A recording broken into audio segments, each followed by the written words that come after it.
So എല്ലാവരും എന്നോട് ചോദിക്കാറുണ്ടായിരുന്നു പ്രജി എങ്ങനെ വെയിറ്റ് ലോസ് ചെയ്യാൻ പറ്റുമെന്ന് പറഞ്ഞിട്ട്. I say it's very easy if you know about these two hormones. Before this, when it comes to health and fitness, I always say people to take advice from the certified people. ഞാൻ ഇന്നലെ എൻ്റെ last വീഡിയോയിൽ പറഞ്ഞിട്ടുണ്ടായിരുന്നു insulin എന്ന് പറയുന്നത് ഒരു fat storing ഹോർമോണാണ്. അപ്പോൾ അങ്ങനെയാണെങ്കിൽ ഫാറ്റ് ബേണിംഗ് ഹോർമോൺ ഏതാ?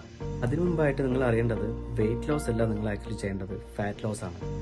കാരണം വെയിറ്റ് ലോസ് എന്ന് പറയുന്ന സമയത്ത് നിങ്ങളുടെ മസിൽ മാസും നിങ്ങൾ ലോസ് ആണ്. ഗ്ലൂക്കഗോൺ, ഈ ഗ്ലൂക്കഗോൺ ആൻഡ് ഇൻസുലിൻ അത് പ്രൊഡ്യൂസ് ചെയ്യുന്നത് നമ്മൾ ഈ പറയുന്ന സെയിം ഗ്ലാൻഡ് തന്നെയാണ്, പാൻക്രിയാസ് എന്ന്. സോ നമ്മൾ എക്സസീവായിട്ട് കാർബോഹൈഡ്രേറ്റ്സ് എടുക്കുന്ന സമയത്ത് എന്ത് സംഭവിക്കുന്നത് വെച്ച് കഴിഞ്ഞാൽ അത് നമ്മുടെ ബ്ലഡിലുള്ള ഗ്ലൂക്കോസ് ഇൻക്രീസ് ചെയ്യും. അതുപോലെ തന്നെ പാൻക്രിയാസ് ഇൻസുലിൻ പ്രൊഡ്യൂസ് ചെയ്തിട്ട് ഇതിനെ മസിലിലും ലിവറിലും ഗ്ലൈക്കജനായിട്ട് സ്റ്റോർ ചെയ്യും. അഡിപ്പോസ് ടിഷ്യൂവിൽ ട്രൈഗ്ലിസറൈഡ് സ്റ്റോർ ചെയ്യും. പറയുന്ന കാർബോഹൈഡ്രേറ്റ്സ് റെസ്ട്രിക്ട് ചെയ്യുന്ന സമയത്ത് എന്ത് സംഭവിക്കുന്നത് വെച്ച് കഴിഞ്ഞാൽ നമ്മുടെ പാൻക്രിയാസ് ഈ പറയുന്ന ഗ്ലൂക്കോൺ ഹോർമോൺ പ്രൊഡ്യൂസ് ചെയ്യും.